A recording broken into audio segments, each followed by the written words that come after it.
Hello dear students. आज हम जो चैप्टर स्टार्ट करने जा रहे हैं वो क्लास 9th का जो बायोलॉजी है उसका एक चैप्टर है डाइवर्सिटी इन लिविंग ऑर्गेनिजम्स। तो इस चैप्टर को हम आज स्टार्ट करने जा रहे हैं और इस चैप्टर का जो पहला टॉपिक है वो यही है कि व्हाट इज़ डाइवर्सिटी, डाइवर्सिटी क्या होती है और व्हाट इज़ बायोडाइवर्सिटी। बायोडाइवर्सिटी को हम आज समझेंगे डिटेल में। चलिए स्टार्ट करते हैं। बायोडाइवर्सिटी का मतलब क्या होता है? Actually the variety of life forms found in a particular region. अगर हम किसी भी रीजन को देखेंगे, फॉर एग्जांपल हम अर्थ को लेंगे और अर्थ में जो हम कोई भी रीजन सिलेक्ट करेंगे, फॉर एग्जांपल फॉरेस्ट। फॉरेस्ट जो है जंगल, इस जंगल में अगर हम देखेंगे आपको भी पता होगा कि इस जंगल में मुख्तलिफ किस्म के लिविंग ऑर्गेनिजम्स पाए जाते हैं। फॉर एग्जांपल इसमें कुछ वाइल्ड एनिमल्स होंगे, कुछ ट्रीज होंगे, प्लांट्स होंगे, हर्ब्स होंगे या ग्रासेस वगैरह। इसी तरीके से बर्ड्स भी होंगे वहाँ, इंसेक्ट्स भी होंगे, स्नेक्स, रेप्टाइल्स एट्सेट्रा एट्सेट्रा। तो ये सारे जो लिविंग ऑर्गेनिजम्स है, तो ये क्या है? इनको हम कहते हैं वैरायटी ऑफ लाइफ फॉर्म्स। मुख्तलिफ किस्म के लिविंग ऑर्गेनिजम्स वहाँ होते हैं प्रेजेंट। और यहाँ पे हमने जो जो रीजन लिया है ये हमने लिया फॉरेस्ट। तो इसी तरीके से आप ज़मीन के किसी भी हिस्से को लीजिए आप, और उसमें अगर आप देखोगे जो लिविंग ऑर्गेनिजम्स वहाँ पे मौजूद होंगे, तो वो लिविंग ऑर्गेनिजम्स अगर आप उन सबको जमा करके लाओगे, फिर एक जगह पर हम उनको रखेंगे और उनकी तरफ अगर हम देखेंगे तो हम क्या कह सकते हैं कि ये सारे लिविंग ऑर्गेनिजम्स इस इलाके की क्या है, ये इस रीजन की या इस प्लेस की या इस इलाके की ये बायोडाइवर्सिटी है। क्योंकि इसमें मुख्तलिफ किस्म के लिविंग ऑर्गेनिजम्स आएंगे, जिसमें प्लांट्स भी होंगे, कुछ एनिमल्स भी होंगे, बर्ड्स होंगे या ह्यूमन बींग्स होंगे, इंसेक्ट्स, बाकी सारे लिविंग ऑर्गेनिजम्स तो वहां पर होंगे। और ये क्या है, क्या ये सब एक जैसे हैं? नहीं, बल्कि ये सब एक दूसरे से मुख्तलिफ हैं। तो हम कह सकते हैं इसी इन्हीं लिविंग ऑर्गेनिजम्स जिनकी यानी कि जो बहुत सारे किस्म के होते हैं किसी भी पर्टिकुलर रीजन में जो पाए जाते हैं, तो ये कहलाते हैं उस इलाके के डाइवर्सिटी, और इसको हम कहते हैं बायोडाइवर्सिटी। अब जो बायोडाइवर्सिटी में जो लिविंग ऑर्गेनिजम्स हम देखते हैं, तो पहली बात अभी मैंने आपको बताया कि ये सारे एक जैसे नहीं होते, तो डिफरेंसेस होते हैं उनमें। और बायोडाइवर्सिटी में हम देखते हैं लिविंग ऑर्गेनिज्म में कुछ डिफरेंसेस होते हैं। देखिए वो डिफरेंसेस किस किस जगह पे होंगे। ये लिविंग ऑर्गेनिजम्स एक दूसरे से डिफरेंट होंगे बॉडी साइज में, यानी कि बॉडी साइज, हर एक लिविंग ऑर्गेनिज्म का बॉडी साइज एक जैसा नहीं होता। फॉर एग्जांपल मैं आपको एग्जांपल यहाँ एग्जांपल के तौर पे अगर मैं बताऊंगा आपको, let us take an example of elephant and an example of mosquito. दोनों लिविंग ऑर्गेनिजम्स है। एक एलिफेंट भी लिविंग ऑर्गेनिज्म है और एक मॉस्किटो, एक मच्छर, ये भी एक लिविंग ऑर्गेनिज्म है।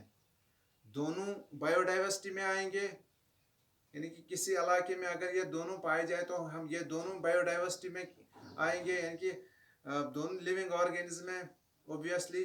तो लेकिन इनमें आप देखिए साइज में, बॉडी साइज में या बॉडी शेप में देखो कितना आसमान जमीन का फर्क है। एक मच्छर जिसको हम इन दो उंगलियों के बीच में ऐसे मसल सकते हैं, और एक बहुत बड़ा हाथी, तो दोनों लिविंग ऑर्गेनिज्म है लेकिन डिफरेंस है साइज में या शेप में। इसी तरीके से जो बहुत सारे लिविंग ऑर्गेनिजम्स होते हैं इनमें अपीयरेंस में भी फर्क हो सकता है। अपीयरेंस, एक इंसान, एक प्लांट, दोनों लिविंग ऑर्गेनिजम्स की कैटेगरी में आते हैं, दोनों लिविंग ऑर्गेनिजम्स हैं। लेकिन एक पेड़ या एक प्लांट, एक पौधा और एक इंसान, क्या ये आपस में एक जैसे दिखते हैं, सिमिलर दिखाई देते हैं अपीयरेंस में? बिल्कुल नहीं। तो दोनों लिविंग ऑर्गेनिजम्स हैं, दोनों डाइवर्सिटी में आएंगे, किसी भी एरिया के डाइवर्सिटी में आएंगे, लेकिन अपीयरेंस में डिफरेंस होगा। इसी तरीके से कलर, बहुत सारे लिविंग ऑर्गेनिज्म में कलर्स में भी डिफरेंसेस होता है। हमारा कलर देखिए, स्किन कलर। इसी तरीके से आप देखिए प्लांट्स की जो लीव्स होते हैं इनका कलर, तो ये भी एक तरह के लिविंग ऑर्गेनिज्म है। इसी तरीके से आप देखिए इंसेक्ट्स, इंसेक्ट्स मुख्तलिफ किस्म के कलर्स के होते हैं। कुछ इंसेक्ट्स ब्राउन कलर के होते हैं, कुछ ब्लैक कलर के होते हैं, कुछ बर्ड्स काले होते हैं जैसे कौवा होता है, कुछ थोड़ा रंग बिरंगी होते हैं जैसे कि ग्रीन कलर के, जैसे पैरट होता है। तो पैरट और क्रो दोनों लिविंग ऑर्गेनिज्म है, लेकिन यहाँ इनमें कलर में डिफरेंस है। तो बायोडाइवर्सिटी में लिविंग ऑर्गेनिज्म में कलर में भी डिफरेंस हो सकता है। इसके अलावा हैबिटेट, हैबिटेट यानी कि जो लिविंग प्लेस होता है, किसी भी लिविंग ऑर्गेनिज्म का जो लिविंग प्लेस होता है, इसमें भी डिफरेंस हो सकता है। कुछ लिविंग ऑर्गेनिजम्स वाटर में रहते हैं, पानी में रहते हैं, तो उनका हैबिटेट जो है, लिविंग प्लेस जो है वो वाटर है। तो ऐसे लिविंग ऑर्गेनिजम्स को हम कहेंगे एक्वाटिक एनिमल्स और एक्वाटिक ऑर्गेनिजम्स, जो पानी में रहते हैं। जैसे मछली है, तो ये एक एग्जांपल के तौर पे मैं आपको बता रहा हूँ कि ये जो मछली है इसका हैबिटेट है, तो इसके लिविंग प्लेस अलग है, तो ये वाटर में रहता है। इसी तरीके से हम देखेंगे अपने आप को, जो इंसान होते हैं, तो basically generally we live on land, तो हम ज़मीन पर रहते हैं, तो हम टेरेस्ट्रियल एनिमल्स कहलाएंगे, तो हमारा हैबिटेट अलग है। कुछ एनिमल्स होल्स में रहते हैं या बर्रोज में रहते हैं, होल्स और बर्रोज, जैसे सांप होता है। तो इसी तरीके से कुछ जो आंट्स होते हैं, चूंटियां जो होती हैं, तो ये भी छोटे छोटे उन होल्स में रहते हैं ज़मीन के अंदर। अर्थवर्म है जो कि ज़मीन के अंदर पाई जाती है। तो ये वो ऑर्गेनिजम्स है, इनका हैबिटेट अलग है, हमारा हैबिटेट अलग है, फिश का हैबिटेट अलग है। कुछ एनिमल्स प्लांट्स या ट्रीज पे अपना नेस्ट बनाते हैं, घोंसला बनाते हैं, तो उनका जो हैबिटेट है वो अलग है। समझ में आ रही है आपको बातें? तो ये हम ये भी कह सकते हैं कि डाइवर्सिटी में जो लिविंग ऑर्गेनिजम्स आते हैं उनमें ये डिफरेंस भी हो सकता है कि उनका हैबिटेट भी डिफरेंट हो सकता है, उनमें हैबिटेट में भी डिफरेंस हो सकता है। इसी तरीके से एक्सटर्नल स्ट्रक्चर, किसी भी लिविंग ऑर्गेनिज्म का अगर आप बाहर वाला जो स्ट्रक्चर देखेंगे, तो एक ऑर्गेनिज्म का बॉडी स्ट्रक्चर बाहर से किसी दूसरे लिविंग ऑर्गेनिज्म के बॉडी स्ट्रक्चर जो उसका बाहर से होता है वो अलग होता है। जैसे एक इंसान जैसा बाहर दिखता है, तो हमें कुछ ऑर्गन्स नज़र आते हैं, जैसे हमारा फेस होता है, उसमें आँख होती है, नाक होते हैं, कान वगैरह होते हैं। इसी तरह हमारे जो बाजू हैं, टांगे हैं, तो ये हमारे कुछ ऐसे ऑर्गन्स होते हैं जो किसी भी इंसान या किसी भी ऑर्गेनिज्म को दिखते हैं बाहर से ही, तो ये हमारा एक्सटर्नल स्ट्रक्चर होता है। क्या एक इंसान का एक्सटर्नल स्ट्रक्चर एक प्लांट या किसी इंसेक्ट से मिलता जुलता है? बिल्कुल नहीं।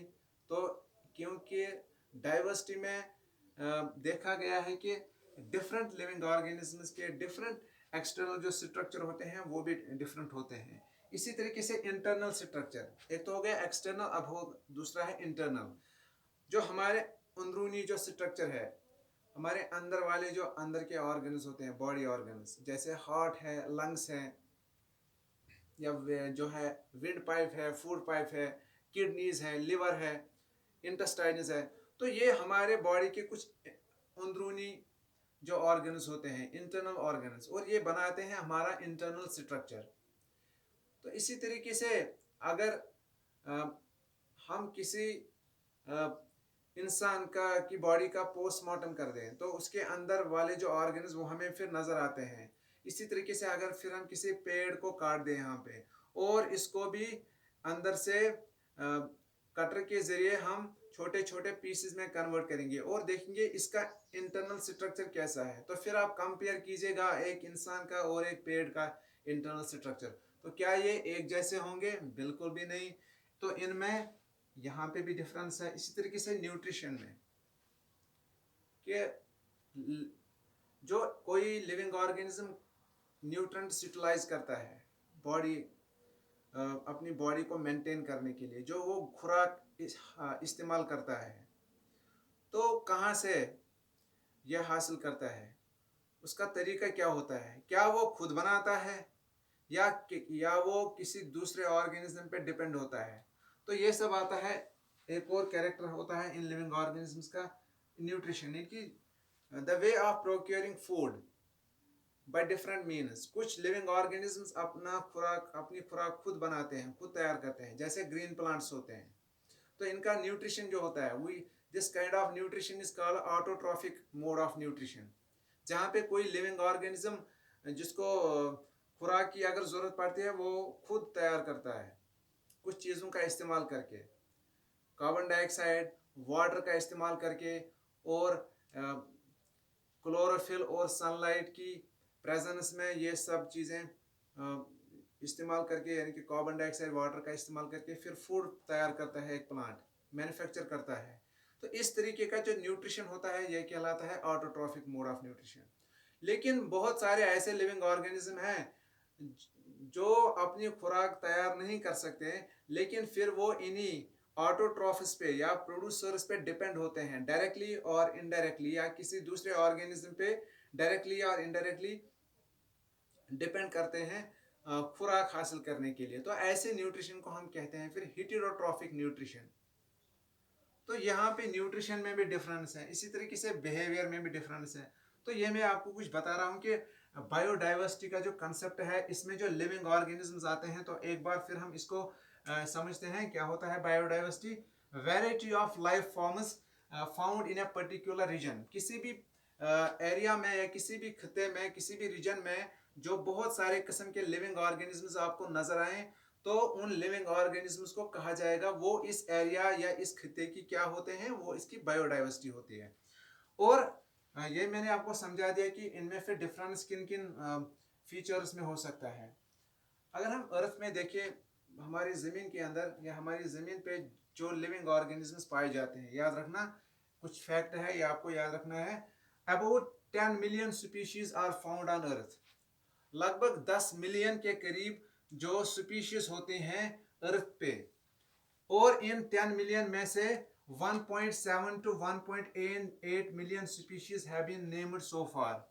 तो साइंस में इनका नाम जो दिया गया है 10 मिलियन स्पीशीज में से अभी तक 1.7 या 1.8 मिलियन स्पीशीज, इतने स्पीशीज को हम नाम से जानते हैं। तो अभी रिसर्च चल रहा है और लिविंग ऑर्गेनिजम्स को भी नाम देने में, तो वो हम इस चैप्टर में एक और टॉपिक इसमें सीखेंगे आगे 2-3 लेक्चर्स के बाद, बाइनोमियल नोमेनक्लेचर। तो उसमें आपको सिखाया जाएगा कि कैसे हम लिविंग ऑर्गेनिजम्स को नाम देते हैं।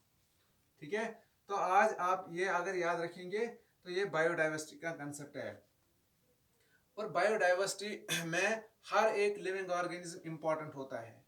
हम ये नहीं कह सकते कि एक हाथी है, बहुत बड़ा हाथी है, और एक छोटा सा चूहा है, या कोई छोटा सा प्लांट है।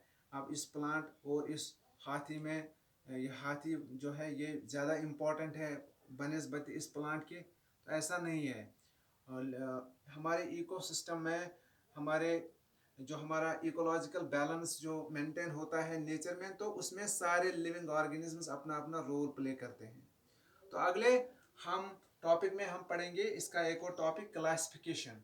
तो क्लासिफिकेशन जब हम पढ़ेंगे तो उसमें आपको ये ज़्यादा समझ में आएगा, आप लिविंग ऑर्गेनिजम्स को समझने में, यानी कि इनमें आसानी होगी आपको, जैसे जैसे हम एक एक टॉपिक इस चैप्टर में आगे पढ़ेंगे।